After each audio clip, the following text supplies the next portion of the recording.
आज की हमारी इस वीडियो का टॉपिक है ऑन हिज ब्लाइंडनेस, जो कि जॉन मिल्टन की बेस्ट नोन सोनेट्स में से एक है।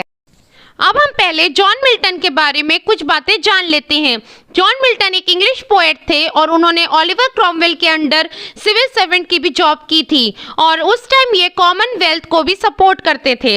जॉन मिल्टन एक बहुत ही intellectual and great English author थे। उनकी बेस्ट नोन एपिक पोएम थी पैराडाइज लॉस्ट। इनका जन्म 9 दिसंबर 1608 में Bread Street, Cheapside, London, England में हुआ था और इनकी डेथ 8 नवंबर 1674 में बन हिल, लंदन, इंग्लैंड में हुई थी।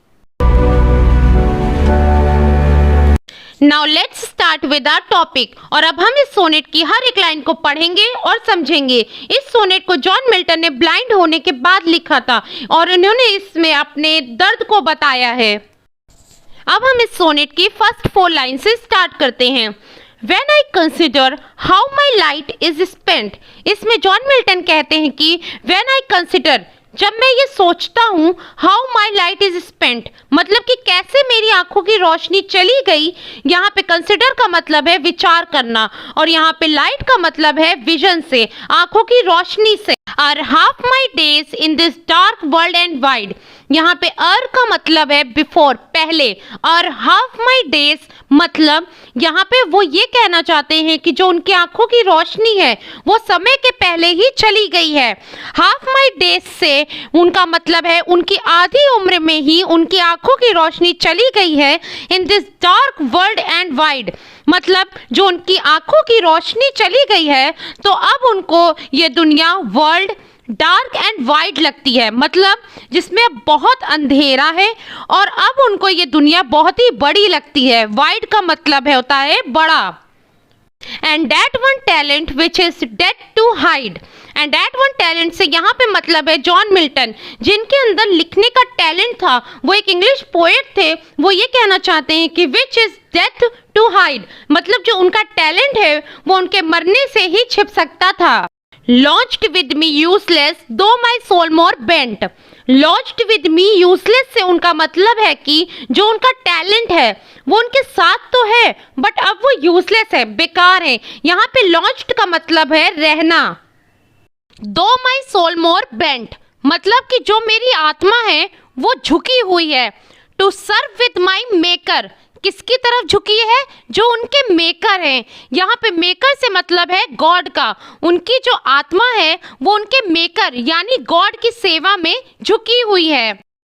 And present my true account, और अब वो ये कहना चाहते हैं कि मैं भगवान की सेवा करूं और पूरे सच्चे मन से करूं, अपना ट्रू अकाउंट उनको प्रेजेंट करूं। लेस्ट ही रिटर्निंग चाइल्ड मतलब जब मैं वापस अपने गॉड के पास जाऊं तब वो मुझे डांटे नहीं। इसलिए स्पीकर यहाँ पे कहना चाहते हैं कि जो मेरा टैलेंट है अगर वो मैंने ऐसे ही वेस्ट कर दिया तो जो मेरे भगवान हैं वो मुझे डांटेंगे, इसलिए मुझे उन्हें अपना ट्रू अकाउंट, अपनी हकीकत दिखानी है। यहाँ पे चाइल्ड का मतलब है डांटना। Now moving ahead, doth God exact day labour light denied, यहाँ पे डे लेबर से मतलब है ऐसा काम जो दिन में ही होता है, जो लाइट के प्रेजेंस में होता है। यहाँ पे स्पीकर एक कंप्लेन करते हैं कि जो उनका काम है वो लाइट के प्रेजेंस में ही हो सकता है, तो क्या गॉड उनसे भी डे लेबर करवाना चाहते हैं जबकि उनकी आंखों की रोशनी चली गई है, वो अब ब्लाइंड हैं। यहाँ पे लाइट डे नाइट का मतलब है जो नेत्रहीन है। एग्जैक्ट का मतलब है चाहते हैं। आई फॉन्डली आस्क, वो प्यार से ये चीज पूछते हैं। फॉन्डली का मतलब है प्यार से। But patience to prevent that murmur soon replies, मतलब अब जो इनके अंदर का पेशेंस है, धैर्य है, to prevent that murmur soon replies.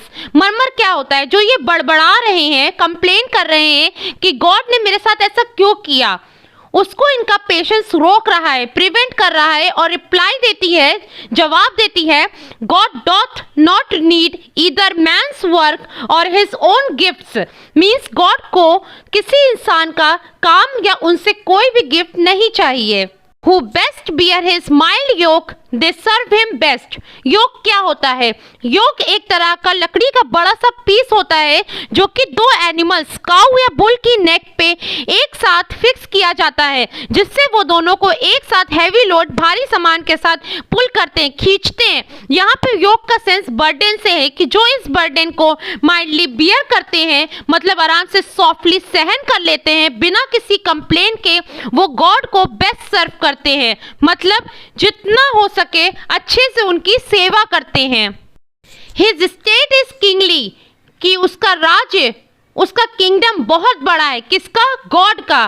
Thousands at his bidding speed, मतलब गॉड के पास हजारों लोग हैं जो उनके एक ऑर्डर पे सारे काम कर सकते हैं और बहुत ही स्पीड में। यहाँ पर बिडिंग का मतलब है ऑर्डर करना या फिर कमांड देना। And post over land and ocean without rest.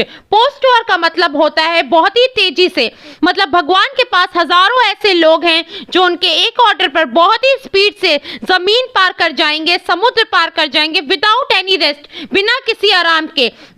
Now moving towards the last line of this sonnet, they also serve who only stand and wait।